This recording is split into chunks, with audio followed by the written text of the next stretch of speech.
विद्यार्थी मित्रांनो, हाँ मराठी में शुरुआत कर दी। तो नमस्ते, आप सभी का स्वागत है EVS 2 के नए वीडियो में। आज हम आखिरी पाठ देखने वाले हैं, ऐतिहासिक कालखंड। तो संस्कृति किसे कहते हैं? हमने देखा था कि लिपि हो गई थी, उसके बाद ग्रंथ लिखने चालू हो गए थे। ऐतिहासिक कालखंड में जिसके लिखित प्रमाण मिलते हैं उसे ऐतिहासिक कालखंड कहते हैं, हमने देखा था। तो ये ऐतिहासिक कालखंड के बारे में पाठ है जिसके लिखित प्रमाण है। हमने शुरुआत के पाठ में देखा था ऐतिहासिक और प्रागैतिहासिक। ऐतिहासिक यानी जिसके लिखित प्रमाण है, प्रागैतिहासिक यानी जिसके लिखित प्रमाण नहीं है। तो ये पाठ लिखित प्रमाणों के बारे में है। तो नगरीय संस्कृति का उदय होने के साथ साथ नवाश्म युग का प्रागैतिहासिक कालखंड समाप्त हुआ। प्रागैतिहासिक कालखंड समाप्त हुआ है और ऐतिहासिक कालखंड का प्रारंभ हुआ है। ऐतिहासिक कालखंड का प्रारंभ होना हमने पिछले पाठ में देखा था, क्योंकि लिपि की शुरुआत हो गई थी, व्यापार बढ़ गया था, लिपि की शुरुआत हो गई थी, इसलिए वहाँ के लिखित जो दस्तावेज है वो हमें मिलते थे, इसलिए यहाँ से ऐतिहासिक कालखंड शुरू हो गया था। अभी संस्कृति किसे कहते हैं, है ना? हम अक्सर सुनते हैं संस्कृति, हमारी संस्कृति ऐसी है वैसी है। ये संस्कृति क्या है, ये पहली बात समझ लेते हैं कि मनुष्य और प्राणी ये अपनी आवश्यकताएं पूर्ण करने के लिए पर्यावरण से या परिवेश से, प्रकृति से निर्भर रहते हैं, उन पर निर्भर रहते हैं। यानी खाना खाना है तो पेड़ पे ही जाना पड़ेगा, प्राणी रहो या मनुष्य रहो, कोई भी रहो, तो प्रकृति का सहारा लेना पड़ता है। हवा प्रकृति से ही आती है, पानी प्रकृति से आता है। तो ये सारी जो चीज़ें, इसमें वो मनुष्य परिवर्तन नहीं कर सकता, तो उसके अनुरूप वो ढल जाता है। यानी भालू जैसे पेड़ पर रहता है, या वानर पेड़ पे रहता है, या मनुष्य मकान बना लेता है। तो ये जो है वो प्राकृतिक स्वरूप में थोड़ा फार उसमें बदलाव कर देता है, लेकिन पूरी तरह से वो बदल नहीं सकता।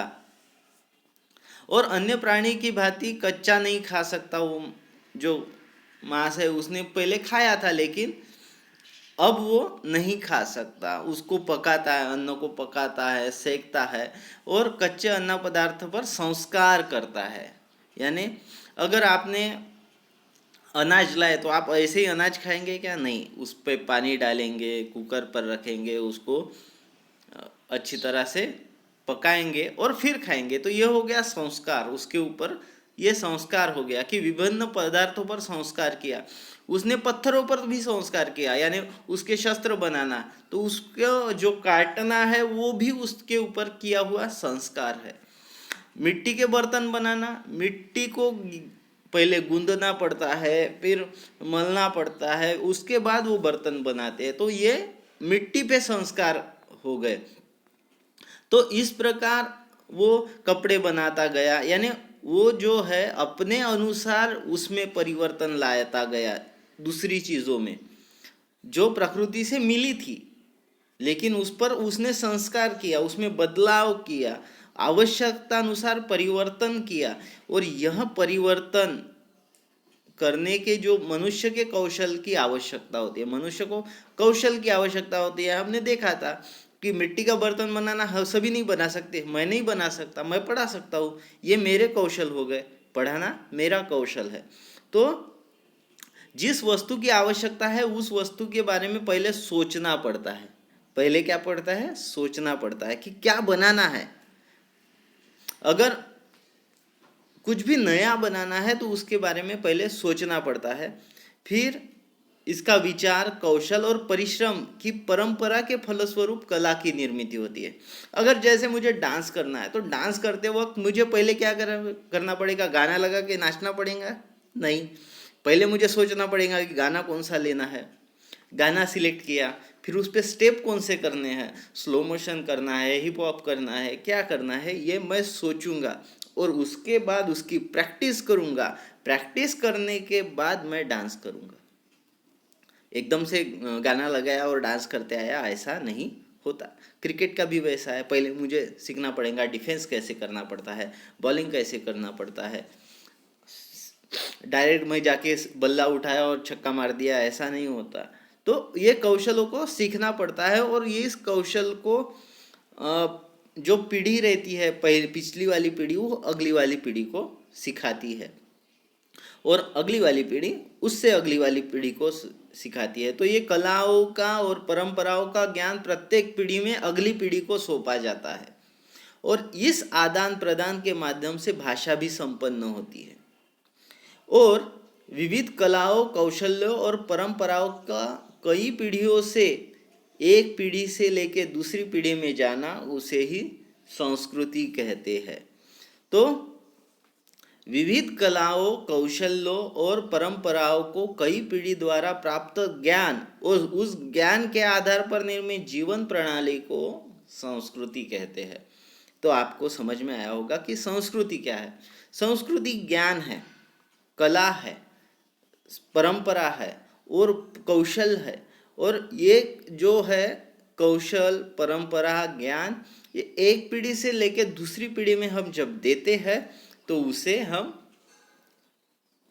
संस्कृति कहते हैं। जैसे किसी के पिताजी नमाज को जाते होंगे, तो नमाज को जाते वक्त अपने बच्चे को भी लेके जाते हैं, और मस्जिद में जब पिताजी नमाज पढ़ते हैं तो बच्चा उनको देखता है। उसी प्रकार मंदिर में जब पिताजी जाते हैं तो बच्चा उनको देखता है कि किस प्रकार हाथ जोड़े जाते हैं, घंटी बजाई जाती है। ये जो मान्यताएं हैं, ये सारी चीज़ें हैं। गुरुद्वारे में जाते हैं तो किस प्रकार हम